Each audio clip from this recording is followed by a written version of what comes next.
বলেন যে রাজ্যে যা কিছু হচ্ছে চুরি দুর্নীতি অপরাধ সমস্ত কিছুই জানেন মাননীয় মুখ্যমন্ত্রী। তিনি জানেন না, তার কাছে খবর নেই এমন হতেই পারে না, সেটা বালুর কেস থেকে শুরু করে কাকুর কেস পর্যন্ত। তাহলে মমতা বন্দ্যোপাধ্যায় নিজের যেখানে চিকিৎসা ভুল হচ্ছে সেই হাসপাতাল আজকে যখন বলা হচ্ছে অপরাধীদের ডেন, তাহলে তো এবার আপনাদের কাছে প্রশ্ন উঠছে, তাহলে আপনারা কি করে কিসের ভিত্তিতে বলছেন মমতা বন্দ্যোপাধ্যায় সব জানেন? তাহলে নিশ্চয়ই অন্য কেউ রয়েছে, আরও অন্য কোনো মাথা রয়েছে যারা এই ধরনের হাসপাতালকে পরিচালনা করছে এবং অপরাধী তদন্তের মাঝখানে এই হাসপাতালকে মাঝখানে প্রাচীর হিসেবে দাঁড় করিয়ে দিচ্ছে। তারা কারা? প্রথমে আপনাকে বলি, দেখুন, মাননীয় মুখ্যমন্ত্রী শুধু আমাদের স্বাস্থ্যমন্ত্রী নন, তিনি ডাক্তারি শাস্ত্রে এমন অনেক কিছু জানেন। অনেক ডাক্তারকেও আপনি খোঁজ নিলে দেখবেন তার ঘনিষ্ঠ ডাক্তারদের তিনি অনেক ওষুধ বলে দেন যেটা তারা খেলে তারা ভালো হয়ে যায়। এবারে আমি কতগুলো কথা বলি, সেটা হচ্ছে, দেখুন, পার্লামেন্টে গত কয়েকদিন আগে যে ঘটনাটা ঘটেছিল তার জন্য আমরা অমিত শাহের পদত্যাগ দাবি করছি, প্রধানমন্ত্রীর বিবৃতি দাবি করছি, কিন্তু আজকে যে ঘটনাটা দেখাচ্ছেন সেই ঘটনার জন্য মমতা বন্দ্যোপাধ্যায় কেন পদত্যাগ করবেন না? আজকের ঘটনা মানে প্রতিদিন আপনারা দেখান, প্রতিদিন, এবং আজকে এটার সংবাদ মাধ্যমে কতটা টিআরপি এনে দেয়, কারণ সমস্ত কিছুই নির্ভর করে নতুন খবরের ওপর।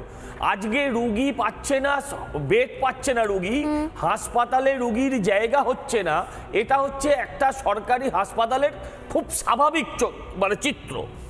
আর এসএসকেএম এর স্বাভাবিক চিত্র হচ্ছে তৃণমূলের যত চোরেরা আছে সেই চোরেরা সেখানে সেফ হোম বলছেন, বা আপনি বলুন 5 স্টার কেবিন বলুন, যে নামে ডাকতে চান সে সেই নামেই ডাকতে পারেন।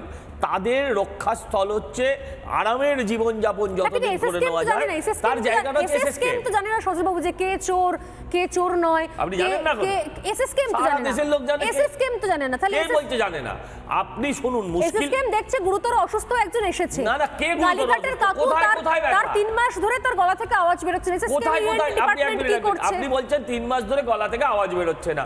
যেদিন লোকটাকে এসএসকেএম এ নিয়ে আসা হচ্ছিল বুকে ভীষণ ব্যথা বলে, ও তখন বলছিল তোর বাপের কি, বলছেন গলা দিয়ে আওয়াজ বেরোচ্ছে না।